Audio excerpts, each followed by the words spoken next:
Հետևիր սրտիդ ձայնին, այն քեզ ուզում է տանել անհայտ հեռուներ, վայելիր աշխարհի ճգնաղ քաղաքներն ու արևոտ լողափերը նոր զգացողություններով, նոր համերով։ 2026-ը թող լինի հույսերի, մոտիվացիայի, նպատակների իրագործման տարի։ Եվ հիշեք, ամեն ինչ սկսվում է մեկ որոշումից։ Նոր տարին գալիս է նոր հնարավորություններով ու արկածներով։ Քո հաջորդ արկածը մեկ թռիչքի հեռավորության վրա է։ Travel with M 095 89 20 48 Բարև ձեզ արգելի հեռուստատողներ, մենք շարունակում ենք կարևորագույն թեմաների քննարկումները։ Այս բան ես զրուցում եմ վերլուծաբան Էդուարդ Սարիբեկյանը, շնորհակալ եմ պարոն Սարիբեկյան, Տարվա ավարտին եւ տարվա սկզբին մեծ աղմուկ հանեց այն, որ իշխանություններն իրենց պարգևատրել էին, եւ սա այն ֆոնին, երբ չկա թոշակների իրական բարձրացում, հա, երբ Նիկոլ Փաշինյանը կառավարության նիստում շատ հանգիստ հայտարարում է, որ եթե մարդիկ աղքատ են, դա իրենց խնդիրն է, կառավարությունը ուրիշ դարդու ցավ չունի, որ պիտի աղքատների հարցով զբաղվի, եւ հետո բերեցին այսպիսի հիմնավորում, ասում են դե պրոֆեսիոնալները, լավ մասնագետները պիտի բարձր վարձատրվեն, որտեղ թե չէ կգնան մասնավոր ոլորտ։ Թապես կա ԿՊ-ի քաղաքական պաշտոն զբաղեցնող ԿՊ-ականներ, որոնք շատ խիստ պրոֆեսիոնալ են եւ մասնավորը գլուխ է ջարդում իրենց համար։ Սա ինչ է, սա ուզում հասկանանք, սա ցինիզմա, լկտիություն է, գիտեք, կտրվել են իրականությունից։ Պրոֆեսիոնալիզմ կա, օրինակ առողջապահության նախարարը ոտին է գցել, այսպես ասենք, առողջապահական ապահովագրության հարցը, բայց ոնց որ թե լավ պարում է։ Ընդամենը 2-3 օր առաջ պարզվեց, որ ընդունելության քննություն հանձնող դիմորդները ստացել են այնպիսի տեստեր, այնպիսի առաջադրանքներ, որտեղ ուղղագրական սխալներ կան եւ առաջադրանքները սխալ են։ Հիմա այդ դիմորդները ստիպված են լինելու երկրորդ անգամ քննություն հանձնել։ Դա նրանց պրոֆեսիոնալիզմը բարձրացնում է։ Իհարկե ամեն ինչ որ ասում եմ սարկազմով եմ ասում, բայց ինչ պրոֆեսիոնալիզմ։ Ինչ է կատարվել այս երկրում վերջին տարիների ընթացքում, որ կարելի է գրել պրոֆեսիոնալիզմի ցանկում կամ, չգիտեմ, ինչ որ միտեղ փորագրել, որ այս մի բանը։ Ասֆալտը ձյունը եկավ, հալվեց, հետո ասֆալտը տարավ։ Ասֆալտ անելու պրոֆեսիոնալիզմ նույնիսկ չունեն։ Ասֆալտ անողներին հսկելու պրոֆեսիոնալիզմ չունեն, այդ փողերն ուտելու պրոֆեսիոնալիզմ ունեն, իրենց պարգևավճարներ տալու պրոֆեսիոնալիզմ ունեն, իրենց պրոֆեսիոնալ համարելու պրոֆեսիոնալիզմ ունեն։ Հիմա տեսեք, ինչ են ասում իրենք որպես խնդիր, երբ որ ասում են թոշակները չեն բարձրացնում, թոշակառուների սոցիալական վիճակը վատ է, սոցիալ նախարարը ասում է, թե խնդիրն այն է, որ թոշակառուները երկար են ապրում։ Ինձ այս խոսակցությունը հիշեցրեց ծանոթներիցս մեկի խոսքը, ի տարբերություն սոցիալ նախարարի այդ մարդը նախարար չէր ու միայն առաջի դասարաններ դպրոց գնացել, հոր թաղումից հետո գյուղամեջում ասել էր, որ հոր թաղումը արեց տակ տվեց։ Հիմա նույնը սրանցն է, այսինքն եթե թոշակառուները երկար են ապրում, կառավարությունը խնդիր ունի, ինչ անենք, կարճացնենք մարդկանց կյանքը։ Ես կարծում եմ սա ոչ թե կառավարության աշխատանքի գնահատականն է, այլ կառավարությանը մեր հասարակության կողմից տրված գնահատականի արդյունքն է։ Եթե 2021 թվականին այս կառավարության վզին տալով վռնդեին իշխանությունից մեր ժողովուրդը, այսօր իրենց մասին այդպիսի բան չէին լսի, թոշակառուները, այդ թոշակառու ծնողներին հարգող զավակները, թոռները, ես կարծում եմ, որ առաջիկա ընտրություններում, եթե բանը հասնի ընտրությունների, մարդիկ պետք է սա հիշեն, ականջներին օղանեն, որ ունեն մի կառավարություն, որի համար իրենք բեռ են, որի համար իրենց ծնողները բեռ են, որի համար այս երկիրը դեռևս տասնամյակներ առաջ կառուցած, ատոմային էներգիա այս երկիր բերած, քիմիական արդյունաբերություն ստեղծած, մեքենաշինական, գործիքաշինական արդյունաբերություն, բարձր տեխնոլոգիական արդյունաբերություն ստեղծած մարդիկ այս երկրի համար պրոբլեմ են։ այս կառավարությունից ես ոչինչ ոչ սպասում եմ վաղուց, նաև չեմ զարմանում նրանց ցինիզմի վրա, բայց մենք հասարակությունը, ընտրողները, քվեարկության գնացողները սա պետք է հաշվի առնեն ու հենց իմ ասած նշանով։ Պարոն Սարբեկյան, ո՞նց է ստացվում, որ այս իշխանությունները հրաժարվում են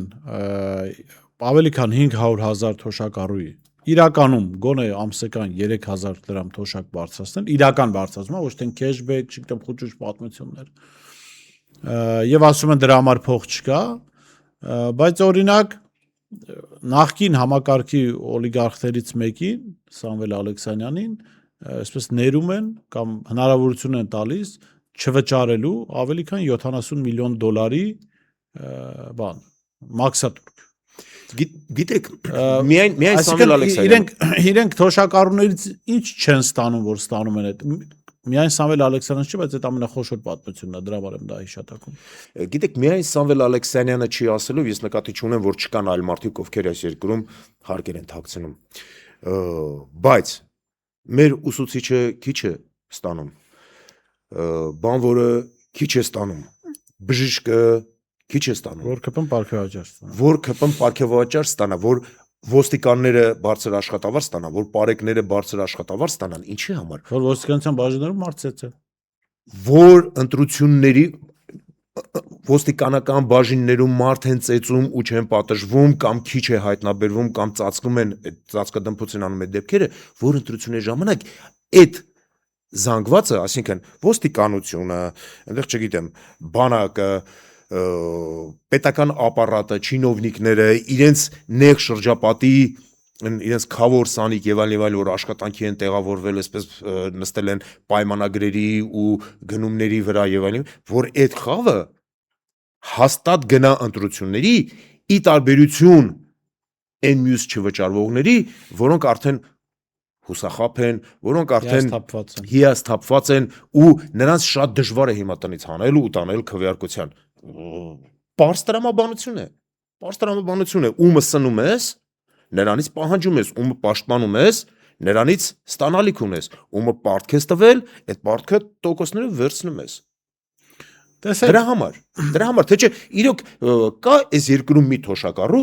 որը հասել է 63 տարեկան տարիքի ու չգիտի ինչ անել 10,000 դրամով։ Կա 65 տարեկան, հա, հիմա եթե չեմ սխալվում 65 տարեկանն է, անցումային շանը։ Չգիտի 10,000 դրամն ինչ է, 10,000 դրամը անելու բան չի, մտնում ես խանութ, խորը շունչ ես քաշում, 10,000 դրամ չունես։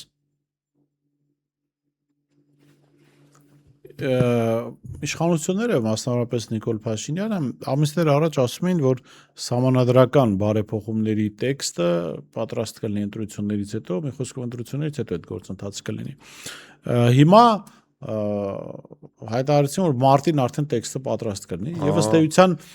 կարելի է համարել, որ ընտրությունները իրենք վերածելու են նաեւ այս նախասահմանադրական բարեփոխման։ Նախասահմանադրական նաև քարոզչության։ Այո, եւ նաև այստեղ կա կարծիք, որ ըստ էության մարտին այդ տեքստը հրապարակելով իրենք նպատակ ունեն ընտրություններից առաջ Ալիևից ստանալ այդ խաղաղության պայմանագրի ստորագրությունը վերջնական, որպեսզի այդ Ալիևից ստացած նվերով գնան հասարակությանը մոլորեցնելու, որ այ մենք խաղաղություն արդեն վերջնական բերեցինք, գնում ենք ընտրությունների, սահմանադրությունն էլ փոխում ենք Ալիևի սրտով եւ ամեն ինչ տեղն ենք։ Գիտեք, շատ հետաքրքիր բան եք նկատել։ Նկատի ունեմ 3 նախարարուհու ասուլիսի այսպես մոտիվներով, հա։ Սա երկակի արդյունք կարող է տալ։ Նախ այո ճիշտ եք, որ նախապես հայտարարում էր, որ սահմանադրական բարեփոխումներին կանցնեն իշխանությունները արդեն 26 թվականի ընտրություններից հետո, դա նրանք այսպես մեսեջ էին անում, որ մեզ օգնեք ընտրվենք Ադրբեջանին, Թուրքիային, հա, օգնեք ընտրվենք, մի խանգարեք, պահեք այդ խաղաղությունը, սահմանի թող ինցիդենտներ չլինեն, չեմ անում, ասենք, ձեր այդ ինտերվենցիան Հայաստանի Հանրապետության սուվերեն տարածք թող չտարածվի, չլայնանա, ժողովուրդը մի քիչ հանգստանա, մենք էլ համոզենք, այնտեղ բենզինը կբերենք, ծորենը կբերենք, մի երկու այդպիսի կապիկություն կանեն եւ այլն, ընտրությունները հորով-մորով կանենք, դրանից հետո արդեն ամբողջական իշխանությունը մեր ձեռը 5 տարվա այսպես ասենք, հեռանկարը աչքներիս առաջ, կանցնենք դրան։ Հիմա, քանի որ եւ մեր տարածաշրջանում եւ ամբողջ աշխարհում սարսափելի արագությամբ փոփոխություններ են լինում, ամենայն հավանականությամբ եւ Ադրբեջանը եւ Թուրքիան լրացուցիչ, այսպես ասեմ, երաշխիքներ են պահանջում։ Ու դրա համար Փաշինյանի իշխանությունը առաջ է քաշում նախընտրական քարոզարշավային շրջանում, ազգային ժողովի նկատի ունեմ, նաեւ պտտեցնել սահմանադրական բարեփոխումների, սահմանադրական հարաքվեի թեման։ Դա իհարկե ճիշտ եք նկատել, նրանց հնարավորություն է տալիս ընտրողների հետ հանդիպման ժամանակ, օրինակ 15 րոպեանոց հանդիպման ժամանակ կամ կես ժամանոց կամ մի ժամանոց հանդիպման ժամանակ ժամանակի 80%-ը վատնել սահմանադրական բարեփոխումների մասին խոսելուց, ինչ որ խոստումներ տալուց սահմանադրության փոփոխության արդյունքում եկող, սպասվող եւ այլն, չխոսել թե ինչու այդ մարդկանց թոշակը չբարձրացավ, չխոսել թե ինչու այդ մարդկանց գյուղի ասֆալտը ձյունը տարավ, չխոսել թե ինչու այդ մարդկանց դաշտերը մնացին առանց ոռոգելու, չխոսել թե ինչու այդ մարդկանց արտադրանքը գյուղատնտեսական կամ չգիտեմ արդյունաբերական չի կարողանում հասնել արտասահման վաճառքի շուկաներ, ինչ է Հայաստանում գնաճ, ինչ է Հայաստանում, չեմ անում, հիվանդությունների ու հազար ու մի խնդիրների պատճառով ժողովուրդը վատ ապրում եւ այլն եւ այլն։ Սա ընդհանրապես նրանց համար խոսակցության թեմա է, որը հավատացնում եմ ձեզ, այսինքն դուք հավատում եք դրան, դուք գիտեք դա։ Ես հավատացնում եմ մեր ընտրողներին, մեր ժողովրդին, այդ խոսակցություններից, երբ որ գան ձեր մոտ հանդիպման ու դրա մասին խոսեն, դուք բան չեք հասկանալու։ Բան չեք հասկանալու, այնպես տերմինախեղք կանեն, ձեր հաքի շորերը կկորցնեք։ Ու sense խելոք կնստեք, կլսեք գնահատակտեվես մարդը որ մի բան ասում է, մի բան գիտի, ասեց էլի խաղաղության դարաշրջանը, այնտեղ չեմ մանում սահմանադրությունը, sense անենք, որ sense լինի, բա այն կոստյումը, որ կարել էին նախկինները իրենց հակով փոխելու ժամանակն է, տենց ինչ որ բաներ եւ այլն, բայց բուն առարկան արդեն չէ, այդտեղ կոստյումը չեն փոխում։ Կոստյումը բայց չեն ասելու փոխում։ են, բայց Կոստյումի վրա հայկական դրոշ կա, այդ դրոշն են հանելու մեր։ Թե չէ կոստյումը կա թուրքական կպցնեն ադրբեջանական, բայց կոստյումը հարմար է։ Բայց սրա մյուս կողմն էլ կա, մեդալի մյուս կողմն էլ կա։ Սահմանադրական բարեփոխումների առարկան սահմանադրական բարեփոխումների առարկան կարող է դառնալ ընդդիմության համար հենց նույն քարոզարշավի ընթացքում իշխանություններին հարվածելու հզոր զենք, որովհետև եթե իշխանությունները գալու են ու սահմանադրական բարեփոխումները մարդկանց ներկայացնեն իրենց խուճուճ տերմիններով, ես կարծում եմ ընդդիմության մեջ կան մարդիկ, հասկացող մարդիկ ու շահագրգիռ մարդիկ, որ պարզ գրական հայերենով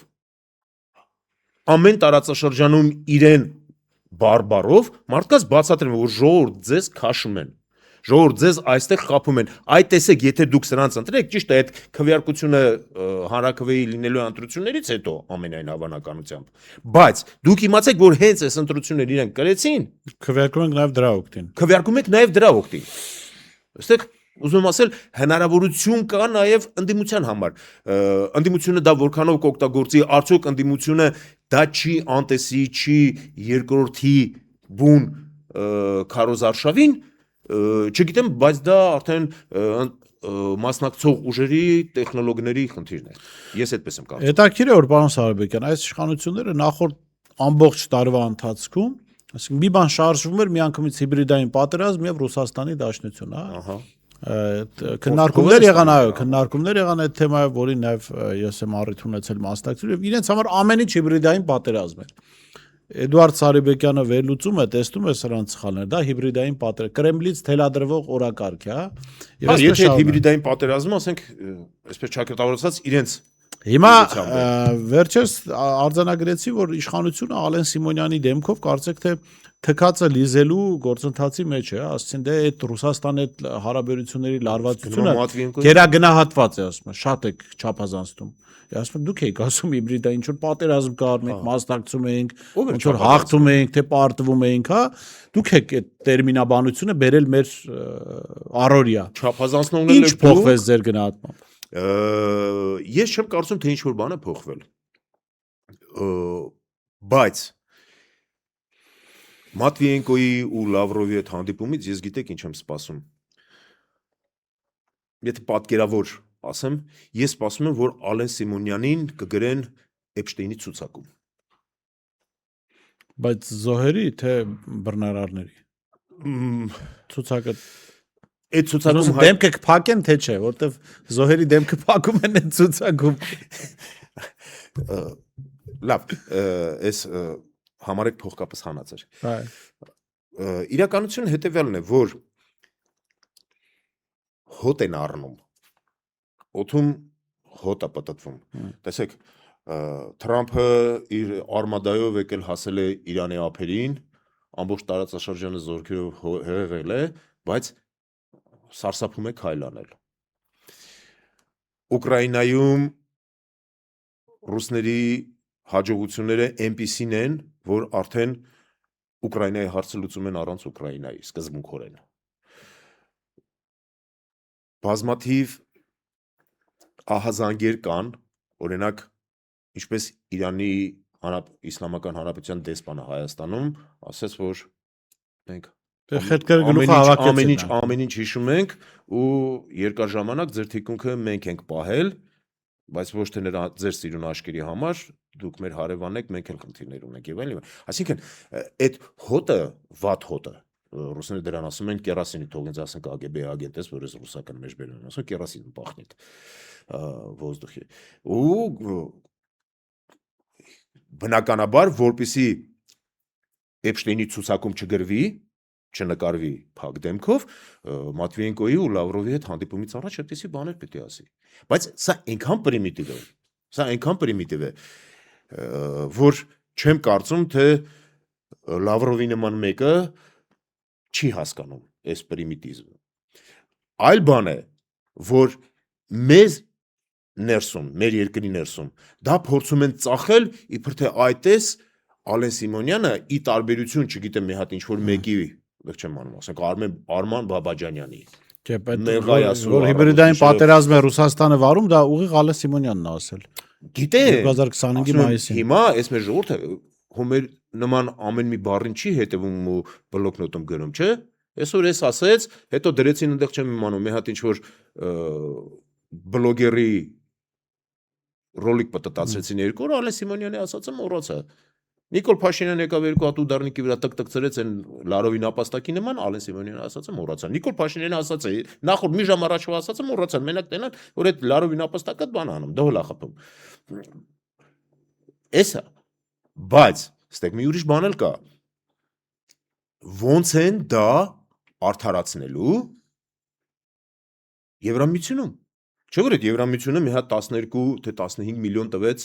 որպեսի հիբրիդային պայքարը Ռուսաստանի դեմ օտար ազդեցություններից պաշտպանեն Հայաստանի դեմոկրատական ընտրությունները։ Հիմա այս վերջերս էլի 20 միլիոն տվեցին, խոստացան, որ 20 միլիոն տալու են, մի շատ խուճուճ մեկնաբանությամբ բառացիորեն չեմ հիշում, բայց մոտավորապես որպեսի Հայաստանի զինված ուժերը, թե Հայաստանի զորքերը, պատրաստ լինեն Եվրամիության գործողությունների ժամանակ մասնակցելու եւ օժանդակելու ինչ է համար։ Եվրամիությունը։ Չգիտեմ Եվրամիությունը ինչ անելու, այս տարածաշրջանում ինչ Էփշտեյնի ցուցակում է հայտնվել։ Եվրամիությունը, հա, ասենց ինչքան թերթում ես, այնքան Եվրամիությունն է դուրս գալի։ Այնտեղ լրիվ Եվրամիություն վիճակ է այդ Էփշտեյնի կղզում։ Հասկանում եք, այսինքն փողերը որ տալիս են, որ այստեղ իրական հիբրիդային պատերազմ անեն Ռուսաստանի դեմ, բայց հիմա ազգային ժողովի նախագահը, որը փաստացի երկրում երկրորդ պաշտոնյան է, չէ՞։ Նախագահից հետո։ Թե առաջի պաշտոնյան։ Առաջինը պետք է։ Առաջի, հա, երկրի առաջի պաշտոնյան, որը 1% վարկանիշ ունի։ Իր 1%-անոց վարկանիշով գնում է Լավրովի հետ հանդիպելու։ Այն Լավրովի, որին մի շաբաթ առաջ իր արտաքին գործերի նախարարը ասում էր, թող գնա մի հատ Սերուխազյանը մի հատ լավ խոսք ուներ, ասում էր միտինգների ժամանակ, ասում էր Գորբաչովը դմակով ոչ կարա, թող գնա իր քամակը պահի։ Արադ Միրզոյանն ասում է, ոնց Լավրովը մեզ ինչ որ բան ասում, ՀԱՊԿ-ի, ԵԱՏՄ-ի ու ԵՄ-ի հետ կապված, թող մի հատ իրան երկին խնդիրներ լուծի։ Հիմա ազգային ժողովի նախագահը գնալու է ու Լավրովն ասի Արի ցույց տամ ոնց եմ լուծում ես խնդիրները ներսում։ Հիմա եկել ես, չէ՞։ Արի ցույց տամ։ Էփշտեյնի ցուցակ։ Ես դա եմ սպասում։ Չերեզ Լավրովի պլան։ Չերես Լավրովի պլան։ Լավ, քաղաքականից զարգացումներ եք սպասում։ Ընդդիմությունը ձեր գնահատմամբ կարողացել է վերադասավորվել, դիրքավորվել այնպես, որ հաղթելու հավանականությունը ավելի մեծ լինի, քան պարտվելունը։ Ես հիմա դրան դժվարանում եմ պատասխան տալ, որովհետև Այս պահի տվյալների հիման վրա։ Այս պահի տվյալների վրա նույնիսկ ընդդիմությունը չի կարողանում այդ գնահատականները տալ, կարծում եմ երկու պատճառ կա։ Մեկը մյուսից անկախ։ Նախ առաջի պատճառը, որ ընդդիմությունը դեռ չի կողմնորոշվել, եւ երկրորդ, ընդդիմությունը կողմնորոշվել է, բայց չի հայտարարում դրա մասին, որովհետև գիտի, թե ինչի է ընդունակ այս իշխանությունը ցանկացած կազմակերպված ուժի դեմ պայքարելու ընթացքում։ Տեսնում ենք եկեղեցին, ինչ է անում եկեղեցու դեմ, տեսնում ենք քաղբանտարկյալներին, թե հոգևորական, թե աշխարհիկ, ու տեսնում ենք ցանկացած դեպք, որ մի ծուռ խոսքի համար մարդուն կարող են տանել, ամիսներով պահել բանտում, հետո պայմանական տնային կալանք տալ եւ այլն, այսինքն մարդիկ չեն կարողանում արդեն այս երկրից դուրս գալ ու ուրիշ մարդիկ չեն կարողանում այս երկիր գալ, որովհետեւ նրանցից կա վտանգ ու այս երկիրը դարձրել են համակենտրոնացման ճամբար, որպեսզի ոչ դուրս գան, ոչ ներս գան։ Այսինքն ներսի յուղով ամեն ինչ տապակվի, որտեղ իրենք գրեթե ամենազոր են։ Դրա համար ես չեմ կարող հիմա ասել, բայց նախանշաններ կան, որ համենայն դեպս ընդդիմությունը հասկացել է, որ փոքր քաղաքական միավորները, ովքեր որ հույսել չունեն, որ կարող են անցողիկ շեմը հաղթահարել, պետք է միանան խոշոր ընտրական բլոկներին։ Գոնե այդքանը ինձ հույս է ներշնչում, որ Նիկոլ Փաշինյանը համենայն դեպս ընդդիմությունից շատ քիչ բոնուսներ կստանա, այլ բան, որ ինքը իր պրոքսիները մտցնի, իդեմս ասենք Արման Բաբաջանյանների եւ այլն, բայց դա արդեն դա իր ձայների փոշիացումն է, գոնե չթողնելու, որ իրեն նախկինում պատկանած ձայների մի մասը գնա ընդդիմությանը։ Այս շարժը ինձ հետաքրքրում է, ես կարծում եմ ընդդիմությունը գոնե դա հասկացել է ու հենց այդպես էլ շարժվում է։ Շատ լավ, շնորհակալ եմ պարոն Սարոբեկյան։ Դեռ ընդդիմությունից հստակեցումներ կլսենք փետրվարի 12-ին կան հայտարարություն մեր ձևովից, կարծում եմ մյուս ընդդիմադիր ուժերն էլ ինչ որ ավելի པարզ Դե բնական է, որքան դիրքավորվեն, հայտնի գլի եւ այդտեղ ավելի հստակ կարելի է նաեւ գնահատականներ տալ։ Շնորհակալ եմ։ Ես շեշտեմ զրուցում եմ Էդուարդ Սարոբեկյանից, տեսություն կհանդիպենք։